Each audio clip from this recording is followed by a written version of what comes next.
강한 것과 더 강한 것이라는 제목으로 말씀을 함께 나누겠습니다.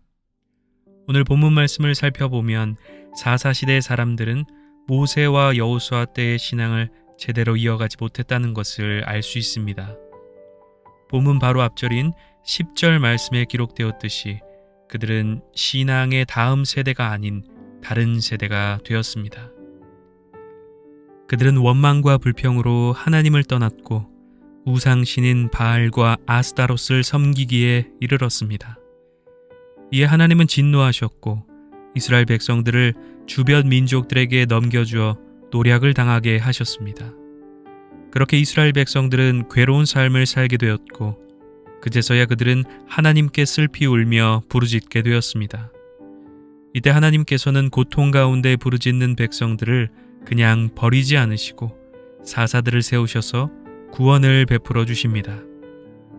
이렇게 하나님의 은혜로 구원을 받았다면 하나님께 감사하고 더 열심히 신앙생활을 해야 하는데 이스라엘 백성들은 그렇지 않았습니다.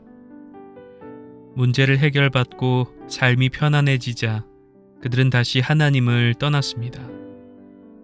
이런 죄악의 사이클은 사사기 전체를 훑고 지나가고 있습니다. 타락, 고통, 부르짖음, 구원, 평화, 다시 타락. 이런 패턴이 사사기에 계속 반복되고 있습니다. 이런 패턴을 오늘 본문이 압축해서 설명해 주고 있는데요. 이를 통해 우리에게 주시는 두 가지 교훈을 함께 마음에 새기기를 원합니다. 그 첫 번째는 죄의 유혹은 강하다는 것입니다. 이스라엘 백성들은 가나안 땅에서 풍족하게 살아가는 가나안 족속들의 삶을 보면서 부러워했습니다. 그들이 정욕대로 살아가며 일시적인 행복에 심취해 있는 모습을 보면서 이스라엘 백성들은 그들처럼 되고 싶어 했습니다.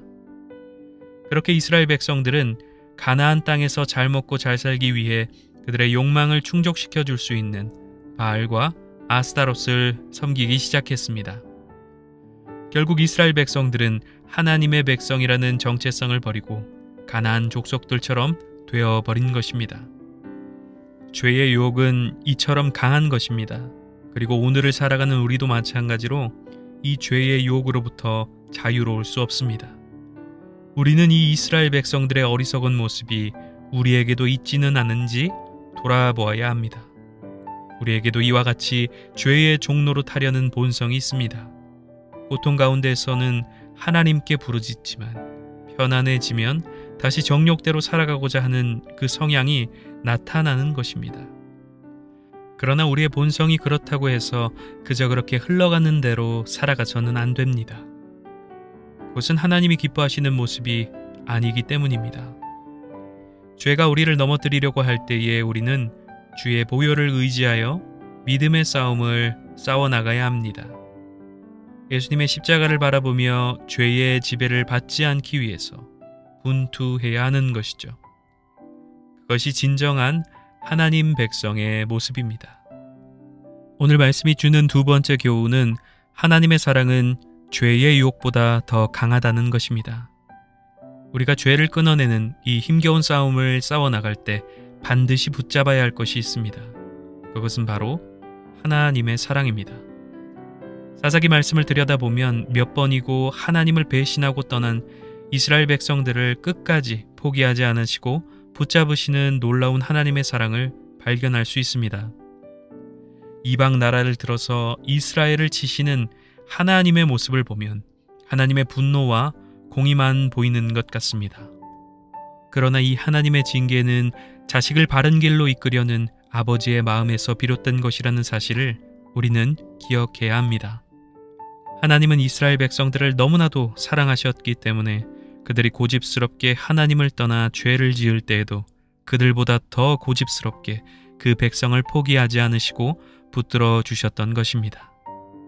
사랑하는 여러분, 우리의 죄성은 강합니다. 그러나 우리를 향한 하나님의 사랑이 더 강합니다. 우리는 끊임없이 죄의 길로 회개하려는 죄성을 가지고 있지만 하나님은 끊임없이 우리를 돌이키시고 안아주시려는 영원한 사랑을 가지고 계십니다.